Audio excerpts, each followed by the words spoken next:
Michigan, 2003. A small town nestled near the edge of Lake Huron, surrounded by thick pine forests and quiet two-lane roads where everyone knew everyone else, or thought they did. It was the kind of place where nothing terrible was supposed to happen, but on a cold February night, that illusion was shattered forever. Her name was Emily Carter, 26 years old, a young elementary school teacher with a warm smile and a laugh that could fill a room. She had grown up right there in Bayfield Township, teaching at the same school she'd once attended as a child. Her students adored her. Her colleagues described her as patient, bright, and endlessly kind. On weekends, she volunteered at the animal shelter and spent Sunday mornings baking bread with her mother. Then one evening, Emily didn't come home. She'd stayed late after school to help a student with a science project. Her car was later found parked outside the school, driver's side door unlocked, her purse still inside, her coat neatly folded on the passenger seat. But Emily was gone. The news hit Bayfield like a thunderclap.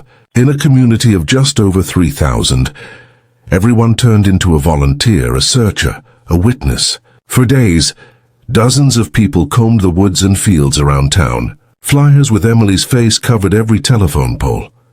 Candlelight vigils were held on the school lawn, where her students, too young to understand, whispered prayers into the night. 1 week later, a fisherman found a partially submerged body near the edge of the river, just 2 miles from Emily's home. It was her. The medical examiner confirmed she had been sexually assaulted and strangled. The brutality stunned the quiet town. This wasn't random, it felt personal. But despite the shock and anger, the investigation quickly stalled. Detectives from the Michigan State Police poured over the scene. They collected fibers, fingerprints, DNA samples, every scrap of potential evidence.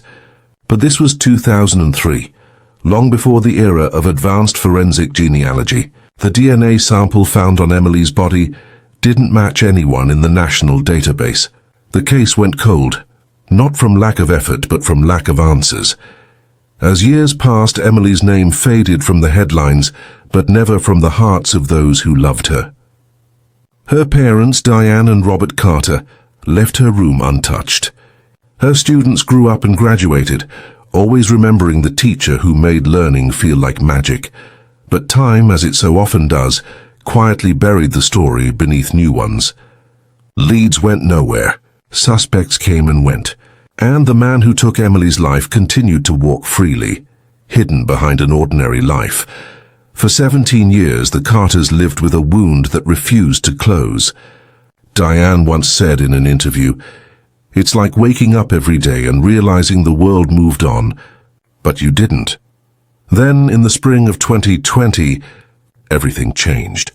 A small envelope arrived at the Michigan State Police Cold Case Unit. Inside was a single sheet of paper, a notification from a private genealogy company that had just partnered with law enforcement. The sample from Emily Carter's case, the one that had sat frozen in storage for nearly 2 decades, had been retested and entered into a new genealogical database. And this time, there was a match. The results pointed not to a criminal in the system, but to a family. A distant cousin, hundreds of miles away, whose DNA held the key to unraveling the truth.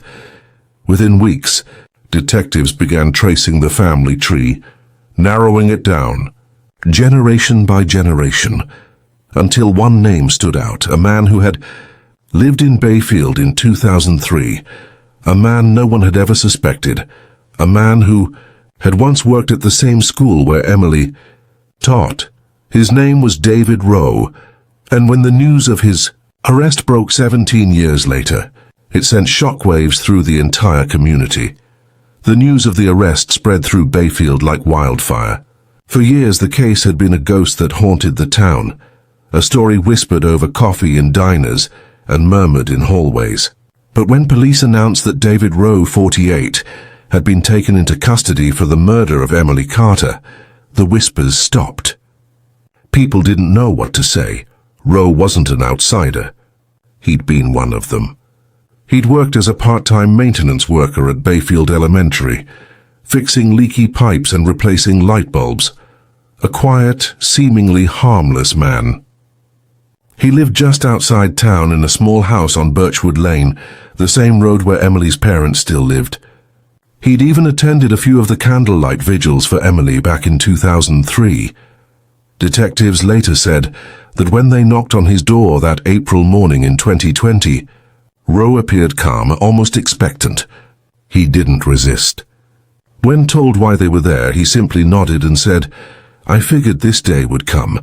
Inside his home, investigators found a room that looked almost frozen in time. Old tools, rusted cans of paint, and stacks of newspapers dating back years. But hidden in a drawer of his workbench was a box containing mementos, small personal items that didn't belong to him. Among them was a silver necklace with the initials EC engraved on it. Emily's mother confirmed it had belonged to her daughter. When asked why he had kept it, Rowe didn't answer. The DNA match was undeniable. Advanced forensic genealogy had identified him through a distant relative who had submitted their DNA to a public ancestry site. By building a family tree and cross-referencing old employment and residency records, investigators connected Rowe to Bayfield in 2003. The same place, the same time. A discarded coffee cup collected from his trash provided the final confirmation. The DNA on that cup was a perfect match to the genetic material recovered from Emily's body. For Detective Laura Mendez, who had inherited the case file just 2 years earlier, it was a career-defining moment. She had spent countless nights combing through old reports, determined to bring justice to a woman she never met. "When the lab called and said we had a hit," she recalled later, "I just sat there staring at my computer. After 17 years, we finally had a name. A real name." But for the Carter family, the news was both relief and heartbreak. Diane Carter, now in her 60s, said when detectives came to her door, she knew before they even spoke. "I saw their faces," she said softly, "and I knew. I knew they had found him." Her husband Robert broke down in tears during the press conference. "We waited nearly 2 decades for this," he said, his voice shaking. "It doesn't bring our Emily back, but it brings her justice. And maybe that's enough for now." Neighbors who had known Rowe for years struggled to comprehend the revelation. Some described him as polite but distant, the kind of man who kept to himself. Others admitted they never really thought about him much at all. "He was just there," one neighbor told a local reporter. "Always mowing his lawn, always alone. Who would have guessed?" As word spread, emotions rippled through the town. People gathered at the same church where Emily's funeral had been held all those years ago. The pastor, now retired, returned to lead a prayer service. He spoke about patience, faith, and the long road to truth. "Sometimes justice takes time," he said, "but it never forgets where to find us." Behind the scenes, detectives continued piecing together Rowe's life, what he'd done after 2003, where he'd gone, who he'd known. He'd moved several times across the state, working small maintenance jobs, never staying long in one place. He had no criminal record, no obvious signs of violence, but buried deep within his past were troubling details. Reports of inappropriate comments toward female staff members, and one incident of trespassing that had been dismissed without charges. Those early red flags had gone unnoticed, overshadowed by time and circumstance. In interviews, Rowe maintained a chilling calm. He didn't deny knowing Emily, but claimed they had only spoken in passing. When confronted with the DNA evidence, his expression didn't change. "If that's what it says," he murmured, "then I guess that's that." Detective Mendez later said that silence was harder to face than any confession. "It's one thing when someone denies it," she said. "It's another when they just don't care." The Bayfield County Courthouse filled with reporters during his first appearance. Emily's parents sat in the front row, hands clasped tightly together. Diane refused to look at him. Robert stared straight ahead, his eyes fixed on the man who had stolen their daughter's life. Rowe entered the courtroom in handcuffs, wearing a grey prison jumpsuit. He glanced briefly toward the gallery, his face unreadable. No apology, no emotion, no recognition. For the people of Bayfield, seeing him there, the man who'd blended into their lives for so long, was a reminder that evil doesn't always wear a face you expect. The trial was still months away, but the community had already reached its verdict in the quiet way small towns do. The same people who once said, "Things like that don't happen," here to now spoke about how it had, and how they'd never forget. The trial of David Rowe began in the summer of 2021 inside the small Bayfield County Courthouse, the same building where generations of families had come to pay traffic fines, renew licenses, and settle small disputes. But this was different. This was the trial everyone had waited 17 years to see. For the Carter family, every step toward that courtroom felt heavier than the last. The first day of testimony, Diane wore Emily's favorite color, pale blue, and carried a handkerchief her daughter had embroidered as a teenager. "It made me feel close to her," she said quietly to a reporter, "like she was sitting there with us." The prosecution laid out a meticulous case built on DNA, genealogy, and old-fashioned detective work. They began with the science, explaining how advances in forensic genealogy had linked Rowe to Emily through a third cousin. Charts and diagrams filled the courtroom screens as experts walked the jury through the process, building family trees, narrowing down branches, identifying shared ancestors, and finally landing on one name, David Rowe. Next came the physical evidence, the silver necklace recovered from his house, the matching fibers from Emily's coat found inside his old work van, long sold but preserved in police impound, a small fragment of rope, consistent with the ligature used in her murder. One by one the puzzle pieces fit together, but it was the witness testimony that broke the courtroom silence. Several former staff members from Bayfield Elementary took the stand, recalling how Rowe had often lingered around the teacher's lounge, offering to help after hours. One teacher remembered catching him watching Emily as she decorated her classroom after school one evening. Another described how he would sometimes show up early in the morning, claiming he needed to fix things that weren't broken. Then came Detective Laura Mendez, who testified with the calm intensity that had defined her years on the case. She described reopening the file, finding the old evidence box, and the moment she got the call from the lab confirming the match. "I'll never forget it," she said, her voice steady but soft. "I called Emily's mother that same day. There was silence on the other end of the line. Then she just whispered, 'Thank you.'" When Diane Carter herself took the stand, the courtroom fell completely silent. She spoke slowly, her voice trembling at times, but she never looked away from Rowe. "For years I imagined what kind of monster could do this to my daughter," she said. "And now I see it wasn't a monster at all. It was a man who lived right here, who smiled at us, who pretended to care. That's the hardest part. Evil doesn't always look evil."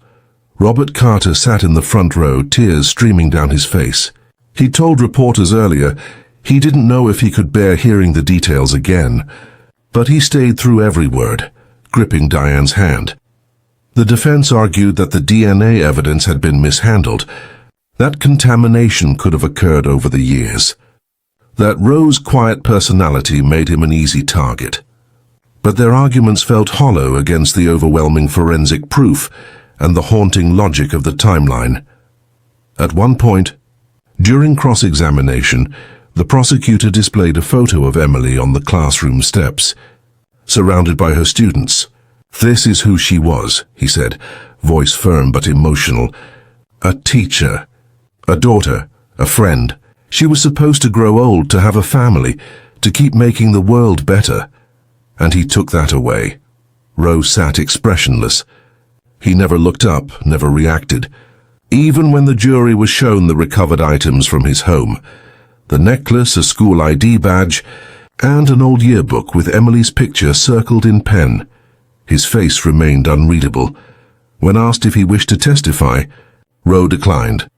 After nearly 3 weeks of testimony, closing arguments began. The prosecutor's final words echoed through the courtroom. 17 years of silence ended because science spoke. 17 years of grief ended because justice refused to die. The truth waited, and it found its voice. The jury deliberated for only 7 hours. When they returned, the foreperson stood, voice trembling slightly, and read the verdict. Guilty on all counts, first-degree murder and kidnapping. Gasps filled the courtroom. Diane buried her face in her hands as Robert wrapped an arm around her shoulders. Detective Mendez exhaled slowly, eyes glistening. Even the judge paused for a moment before speaking. Rowe showed no reaction. Not when the verdict was read, not when the judge sentenced him to life without the possibility of parole, not even when Diane Carter stood and said, "I forgive you, and not because you deserve it, but because my daughter deserves peace." That single sentence brought the courtroom to tears as the gavel struck for the final time. 17 years of waiting came to an end. Outside the courthouse, the crowd gathered under gray Michigan skies. News crews broadcast the moment live across the state.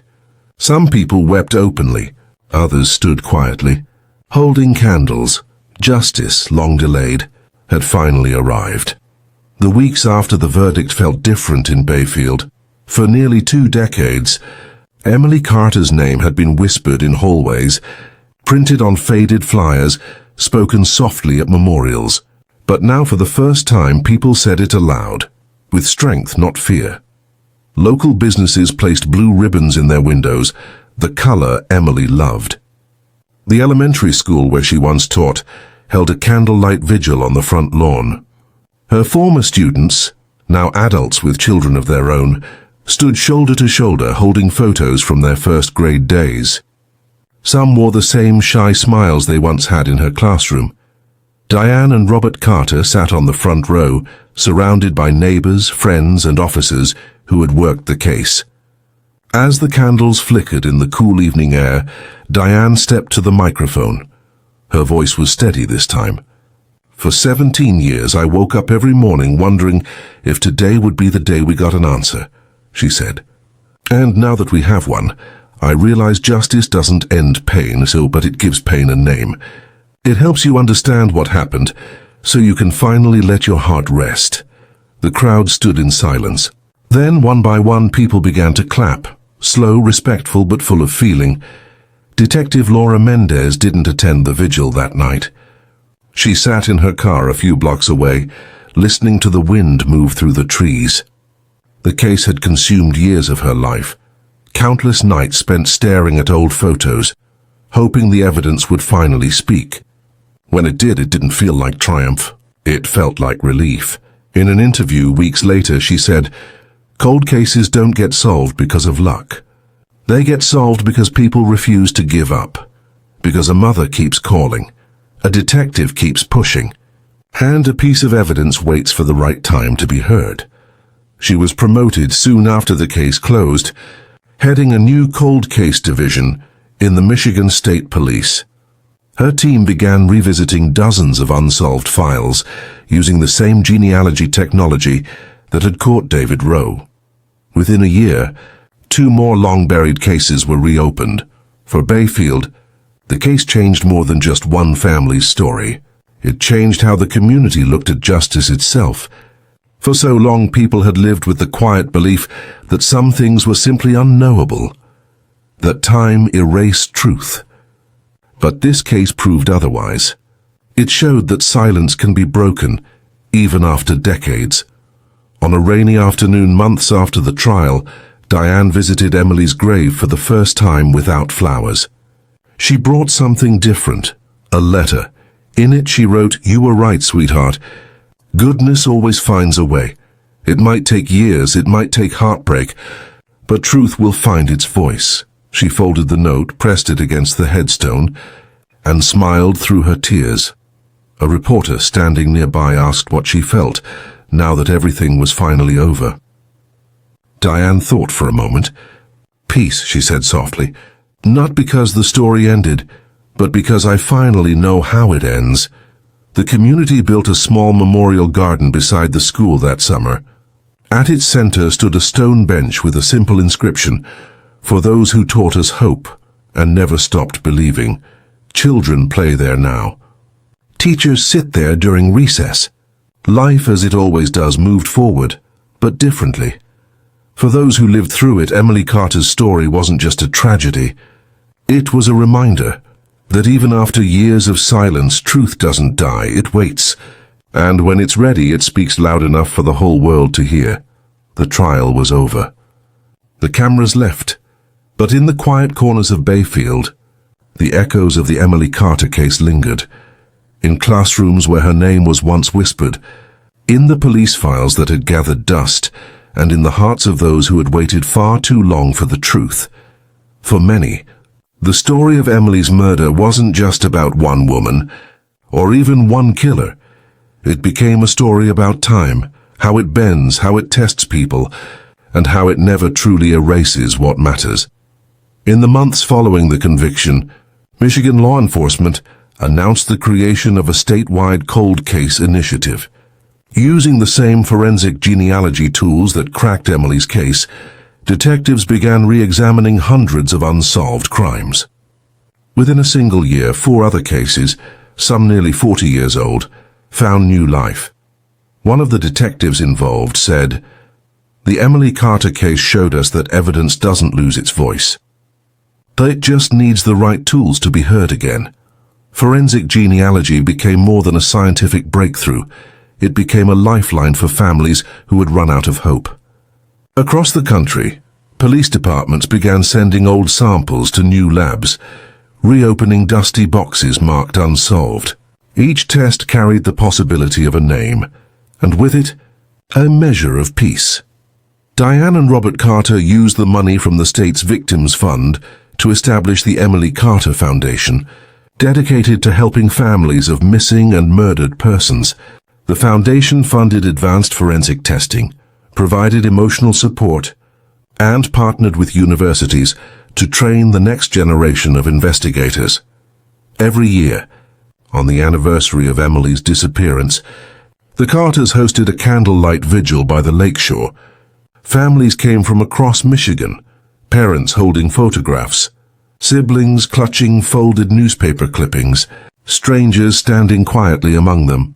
One mother said she drove 3 hours to attend, because if Emily's family could find justice after 17 years, maybe there's still hope for mine. Diane would simply nod and tell them, never stop asking questions, never stop believing in the truth. For Bayfield's younger generation, the story became a lesson not in fear but in awareness. Local schools added a unit on community vigilance and forensic science. Students learned not just how DNA works, but why it matters, how one tiny fragment of truth can break years of silence. Detective Laura Mendez occasionally visited to speak to the students. She'd bring the same case file she once pored over for years. The photographs, the handwritten notes, the evidence tags now faded with time. She told them, every page in here was a question waiting to be answered. Sometimes you just have to wait for the world to catch up. Her words always drew quiet. In those classrooms, the line between tragedy and hope became clear, that justice, though slow, was still possible. In 2021, 2 years after the verdict, David Rowe died in prison. He never confessed, never showed remorse, but in a way he no longer needed to speak. The truth had already spoken for him, through DNA, through the persistence of detectives, and through the unwavering faith of a mother who refused to give up. When Diane Carter learned of Rowe's death, she said nothing for a long time. Finally, she looked out the window toward the trees behind her house, the same woods where Emily used to hike, and whispered, "Then it's finally over." She didn't mean revenge. She meant peace. Today, the Emily Carter case remains a cornerstone in forensic training programs across the United States. It's studied not for its brutality, but for its perseverance, for the way a single drop of evidence preserved against time brought the past to justice. The story continues to inspire investigators and families alike. Because it proves something powerful, that even when hope fades, truth doesn't die. It waits in the background, patient and steady, until science and persistence finally catch up. And maybe that's the real heart of this story, that no matter how many years pass, or how far the trail goes cold, there's always a chance for light to break through the dark. For Diane and Robert Carter, that light came 17 years too late, but it came. And in its glow they finally found what they had been searching for all along. Not vengeance, not closure, but the quiet truth that justice, no matter how delayed, still matters. This case stands as a reminder, for every detective still searching, for every family still waiting, that time can hide the truth. But it can't erase it, because even after all these years, one fact remains certain: justice never truly expires.